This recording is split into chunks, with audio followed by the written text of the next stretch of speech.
Good afternoon, YouTube's Man Always Yours page. Come to you live on YouTube. You know what? It wasn't that long ago. I just did a video about, women, MMA, and especially WMA.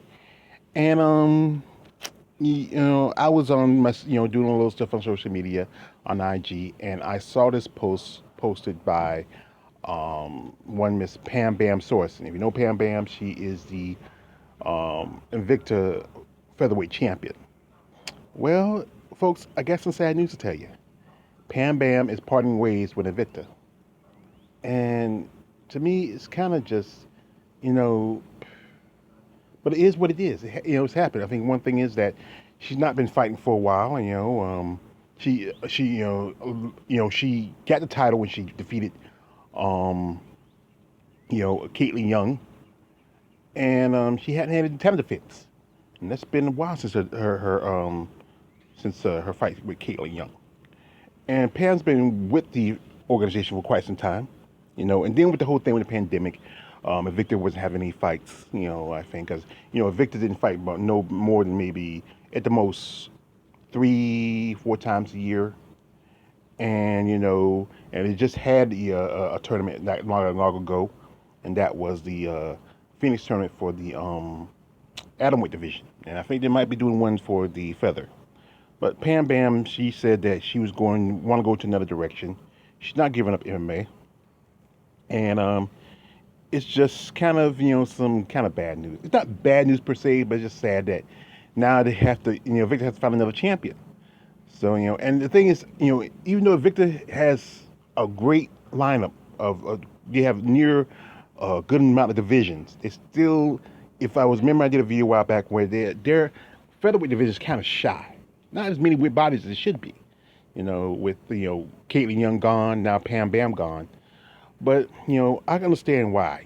She's before she became in Invicta, she was the champion of over cage, king of the cage, and she became the champion there. She was queen of the cage, and then for a while, she she fought maybe a few more times over there, and then she got the call to Invicta, where she fought there for a good while, and she faced off with Ida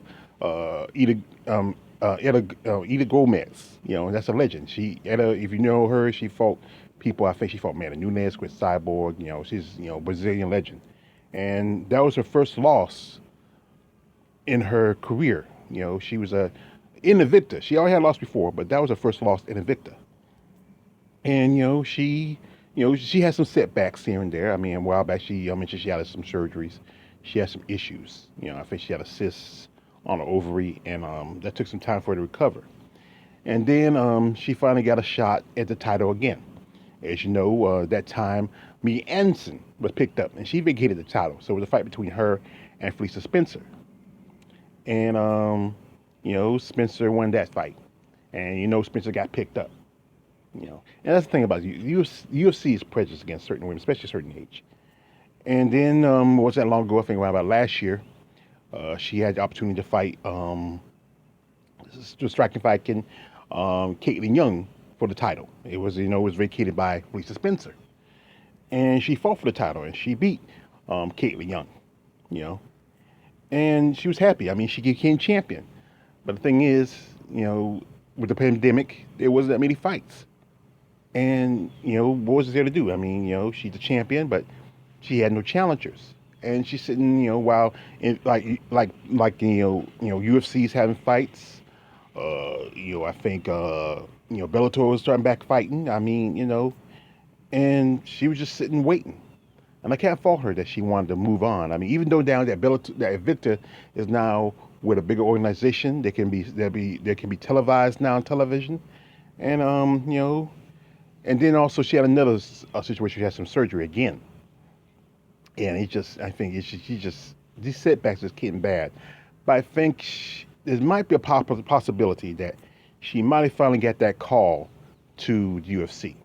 May cross her fingers. Or Bellator. Bellator cut a few people from the roster. So maybe that was maybe a way to maybe make up a few dollars to pick up somebody like Pam Bam. So that's a possibility. That's a possibility. So maybe she might be a future opponent for Chris Cyborg or some of the other ladies over there at the Bellator. But like I said, now the title's vacant. Invicta's gonna probably gonna have a tournament.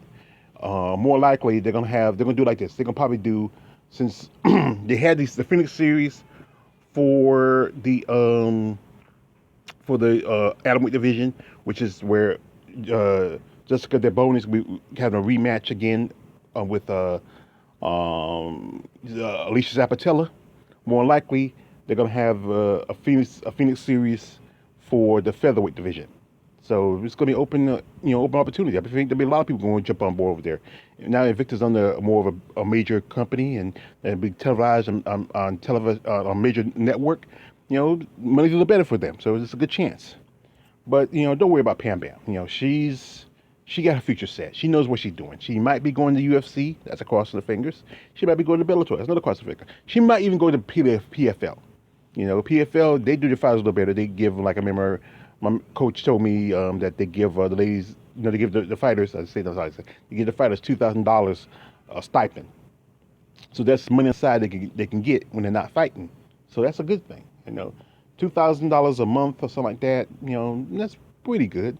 I mean, it's not much, but hey, it's something to keep in your pockets between fights. So, like I said, I wish the best of luck for Pam Bam and her future and where she's gonna land. I mean, I hope maybe UFC. I'm generally hoping for that, but I feel like it might be Bellator. That's why I think Scott Coker did that whole cleaning of house of 18 fighters, for the budget. So, we might see over there. Maybe it won't be long. She might even go up against Cyborg for the title. So I wish best of luck, Pam Bam, and hope everything goes good for you. This is my All the Way Dress page. Don't like, subscribe. Don't subscribe. I'm out.